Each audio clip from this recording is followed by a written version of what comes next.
নমস্কার বন্ধুরা, সুস্মিতার রান্নাঘর স্লাইস অফ লাইফে আরও একবার আপনাদের সকলকে স্বাগত জানাই। দুর্দান্ত স্বাদের চিকেনের আরও একটা রান্নার রেসিপি নিয়ে আবারও চলে এসেছি আজকের পর্বে। আজ আমি তৈরি করে দেখাবো ধাবা স্টাইল চিকেন মশলা। দেখতে এটা যতটা লোভনীয়, খেতে তার থেকেও অনেক বেশি মজার।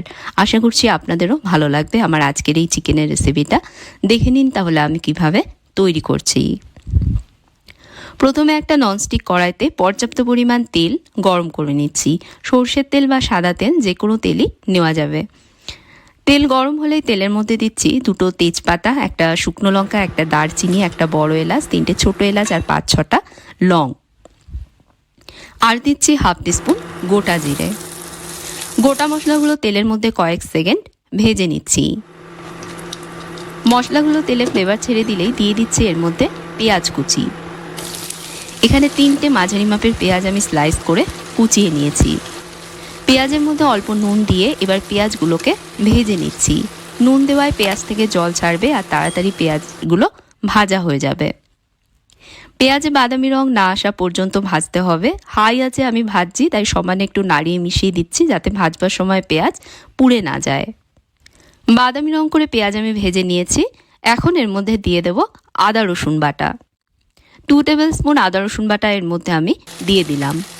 এর সাথেই দিয়ে দিচ্ছি দুটো চেরা কাঁচা লঙ্কা। এবার 2 মিনিট ভেজে নিচ্ছি যাতে আদা রসুনের যে একটা কাঁচা গন্ধ থাকে সেটাও চলে যায়। 2 মিনিট ভেজেছি, আদা রসুনের কাঁচা গন্ধ চলে গেছে। এখন এর মধ্যে দিয়ে দিচ্ছি ধুয়ে পরিষ্কার করে রাখা চিকেনের টুকরোগুলো। এখানে হাড় সমেত 1 কেজি চিকেন রয়েছে। এবার হাই আছে চিকেন প্রথমে ভেজে নেব।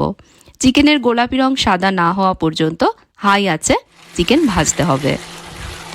চিকেন ভাজতে ভাজতেই মনে করিয়ে দিই বন্ধুরা, আজকের ভিডিওটা যদি আপনাদের ভালো লাগে প্লিজ ভিডিওতে একটা লাইক দেবেন, শেয়ার এবং কমেন্টস করবেন আর আমার চ্যানেলে অবশ্যই সাবস্ক্রাইব করবেন। সঙ্গে থাকা বেল আইকনে প্রেস করবেন যাতে নতুন রেসিপি চ্যানেল আসলেই সবার আগে জানতে পারেন।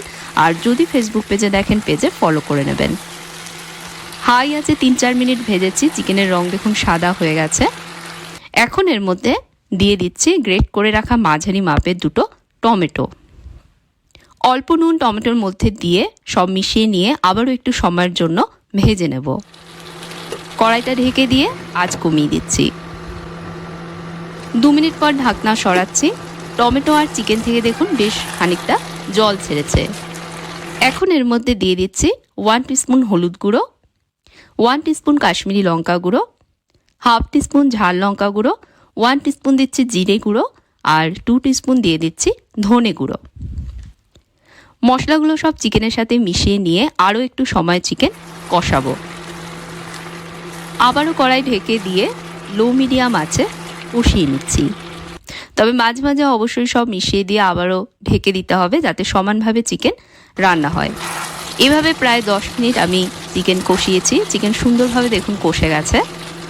এখন দিয়ে দিচ্ছি এর মধ্যে টক দই। 2 টেবিল স্পুন টক দই চিকেনের মধ্যে আমি দিয়ে দিলাম। সাথে দিচ্ছি 1 টিস্পুন চিকেন মশলা। যে কোনো ব্র্যান্ডের চিকেন মশলাই দেওয়া যাবে। দই আর মশলা চিকেনের সাথে মিশিয়ে নিয়ে আরও একটু সময় চিকেন কষাবো। কড়াইটা ঢেকে দিয়ে কম আঁচে কষিয়ে নিচ্ছি। 3-4 মিনিট এভাবে চিকেন কষিয়েছি। মশলা থেকে তেল ছেড়ে দিয়েছে। এবার দিয়ে দেবো এর মধ্যে গরম জল। এর গ্রেভি একটু গামাখো হবে, সেই বুঝে এর মধ্যে জল দিতে হবে। জল আমি আগে থেকেই গরম করে রেখেছি, সেটাই এর মধ্যে দিয়ে দিচ্ছি। প্রায় হাফ কাপ গরম জল আমি এর মধ্যে দিয়েছি। আর দিচ্ছি স্বাদ মতো নুন। অবশ্যই আপনারা নিজেদের স্বাদ মতো নুন দেবেন। সব একবার মিশিয়ে দিয়ে কড়াইটা আবারও এবার ঢেকে দেব। ঢেকে দিয়ে কম আছে চিকেন সেদ্ধ হতে দেব। প্রায় 15 মিনিট এভাবে ঢাকা দিয়ে রান্না করেছি। গ্রেভির ওপর দেখুন তেল ভেসে উঠেছে আর চিকেনও সেদ্ধ হয়ে গেছে। এখন এর মধ্যে দিয়ে দিচ্ছি হাফ টিস্পুন গরম মশলা গুঁড়ো আর দিচ্ছি 1 টিস্পুন ঘি। গরম মশলা আর ঘি চিকেনের সাথে মিশিয়ে নিয়ে আরও 30 সেকেন্ড ফুটতে দেব। কড়াইটা আবারও ঢেকে দিচ্ছি। 30 সেকেন্ড পর ঢাকনা সরাচ্ছি। নামানোর আগে ওপর থেকে অল্প ধনেপাতা কুচি ছড়িয়ে মিশিয়ে নিয়ে এটাকে নামিয়ে নিচ্ছি। তৈরি হয়ে গেল দুর্দান্ত স্বাদের ধাবা স্টাইল মশলা চিকেন। রুটি, নান, পরোটা বা ভাত, পোলাও, ফ্রাইড রাইস সব কিছুর সাথে এটা পরিবেশন করা যাবে। অবশ্যই রেসিপিটা ট্রাই করে দেখবেন বন্ধুরা, কথা দিচ্ছি আপনাদেরও ভালো লাগবে। আর আমার ভিডিওটা কেমন লাগলো জানাবেন, ভালো লেগে থাকলে প্লিজ একটা লাইক দেবেন আর চ্যানেলে অবশ্যই সাবস্ক্রাইব করবেন, সাথে ফেসবুক পেজে আমায় ফলো করে নেবেন। তাহলে আজকের মতন বিদায় নিচ্ছি, আপনারা ভালো থাকবেন, ভালো রাখবেন, ধন্যবাদ।